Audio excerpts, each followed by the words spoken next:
எங்களுடைய கோரிக்கைகளை ஏற்று முதன்முறையாக இந்த ஒப்பந்த படிவத்தில் நாம் தமிழர் கட்சி கையெழுத்திட்டிருக்கிறது.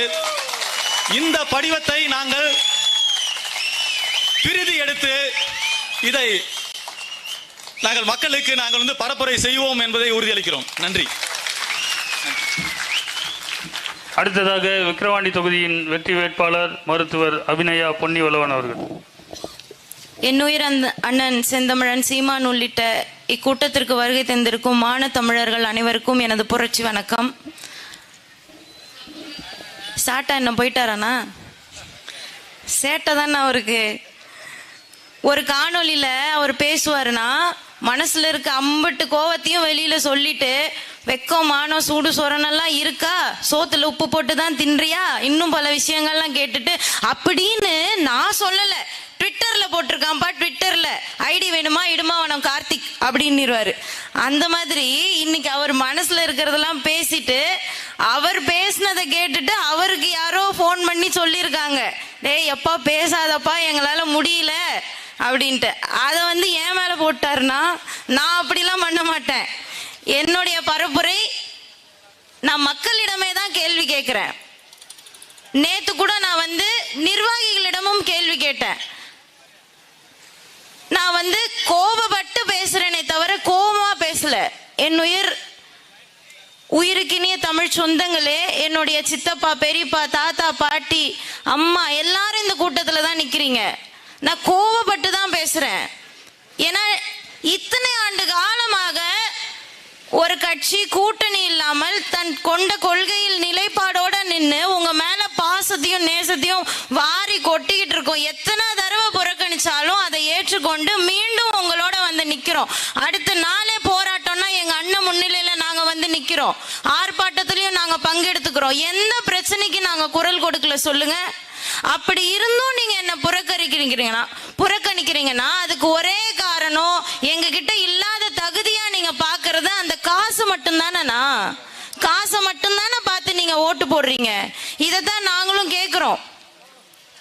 அவர் சொன்னாரு, அண்ணன் சொன்னாரு, சாட்டை என்ன சொன்னாரு, நான் 2 உறுதி கொடுத்தேன், வாக்குறுதி கொடுத்தேன். அதுல ஒண்ணு விக்கிரவாண்டி தொகுதியில் இருக்கக்கூடிய அனைத்து பள்ளிகளையும், கவர்மெண்ட் ஸ்கூலையும் அரசு பள்ளிகளையும் நான் தரம் உயர்த்துவேன். பிரைவேட் ஸ்கூல் அளவுக்கு, கான்வென்ட் அளவுக்கு நான் தரம் உயர்த்துவேன். முடிஞ்சா அதுக்கு மேலையும் நான் ஆக்கி காட்டுவேன். அவங்களே வாய பொளந்துட்டு பாக்குற அளவுக்கு நான் தரம் உயர்த்தி காட்டுவேன். இன்னொன்னு, அனைத்து மது கடைகளையும் டாஸ்மாக் கடைகளையும் ஒழித்து முடிப்பேன். அதுல அண்ணன் சொன்னாரு, அப்பனா டாஸ்மார்க்ல குடிக்கிறவங்க ஓட்டெல்லாம் போச்சு. அப்படிலாம் இல்லைன்னு, அப்படிலாம் இல்லை. டோன்ட் வரி, கல்லு கடை திறப்போம், வீதிக்கு வீதி ஊர் ஓரமா கல்லு கடை திறப்போம். Be happy. ஆரோக்கியமான பானத்தை நீங்கள் அருந்தலாம். இந்திய அரசியலமைப்பு சட்டத்தில் தென்னம்பாலும் பனம்பாலும் ஒரு உணவு பொருள் அப்படின்னு தான் இருக்கு. அந்த உணவு பொருளை கொடுக்கறதுக்கு தடை இருக்காது இல்லையா? இப்ப அண்ணன் சொன்னது போல அதைத்தான் எங்க தொழிலா எடுத்து நாங்க செய்வோம். அண்ணா நீங்கெல்லாம் நாளைக்கு அரசு ஊழியர்கள், நம்ம வாங்க அவங்கள போய் கேள்வி கேட்கலாம் நாளைக்கு, கவலைப்படாதீங்க.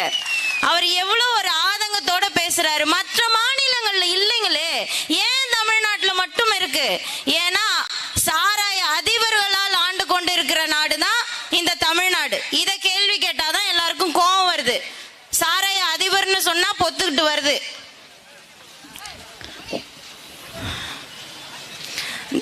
அதனால் விக்கிரவாண்டி மக்கள் அனைவருக்கும் நான் உறுதி அளிப்பது என்னவென்றால், என்னை ஒரு முறை என் மீது நம்பிக்கை கொண்டு ஒரு எளிய மகளுக்கு, ஒரு தமிழ் மகளுக்கு, ஒரு படித்த பெண்ணுக்கு வாய்ப்பு கொடுங்க. நீங்க என் மேல வச்சு வாக்கு செலுத்துறதுக்கு பல மடங்கு அதிகமா நான் உங்களுக்கு சேவை செய்ய காத்துக்கிட்டு இருக்கேன். உங்களுடைய நம்பிக்கையை நான் ஒருபோதும் வீணடிக்க மாட்டேன் என உறுதி அளிக்கிறேன். அனைத்து மது கடைகளிலும் நான் உட்கார்ந்து போராட்டம் பண்ணி மூடுவேன். அனைத்து பள்ளிக்கூடங்களின் தரத்தையும் உயர்த்துவேன். அனைத்து அதிகாரிகளுடைய பள்ளி மாணவர்களையும் அந்த பள்ளியில தான் படிக்க வைப்பேன். அரசு மருத்துவமனைகளுடைய தரத்தை உயர்த்துவேன். வீட்டுக்கு வீடு கண்காணிப்பு கேமராக்கள் அமைக்கப்படும்.